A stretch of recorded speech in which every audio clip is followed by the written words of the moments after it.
பெரியாருடைய சமுதாய சீர்திருத்த கொள்கைகள் பலவற்றை நான் நேசிப்பவன். ஆனால் அவருடைய கடவுள் மறுப்பை நான் ஒரு நாளும் ஏற்றுக்கொள்ள மாட்டேன்.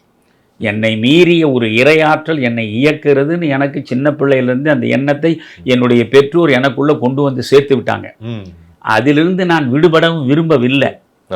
எனக்கு ஒரு தலைவன் இருக்கான், அவன் என்னை பாதுகாக்கிறான், அவன் என்னை வழிநடத்துகிறான் என்கிற பொழுது என் சுமை குறைகிறது.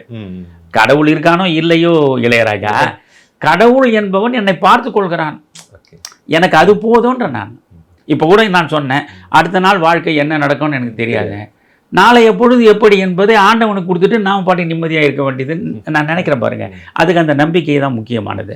அதனால் பெரியார் அது மட்டும் இல்லை, நீங்கள் குறிப்பிட்ட ஒரு சமூகத்தை வன்மத்தோடு எதிர்ப்பதை நான் ஏற்கவில்லை.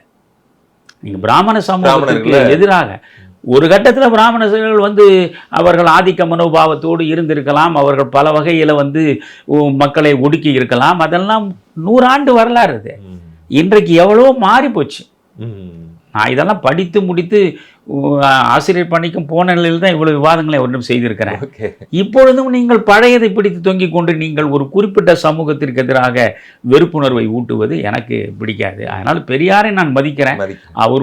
அவர் இல்லை என்றால் இன்றைக்கு இந்த ஒடுக்கப்பட்ட மக்கள், தாழ்த்தப்பட்ட எளிய ஏழை மக்கள் எல்லாம் இந்த நிலைக்கு வந்திருக்க முடியாது. அதெல்லாம் சரி. ஆனால் அது ஒரு குறிப்பிட்ட சமூகம் அதுவே விழுந்துடுச்சு, அது செல்வாக்கை இழந்து விட்டது.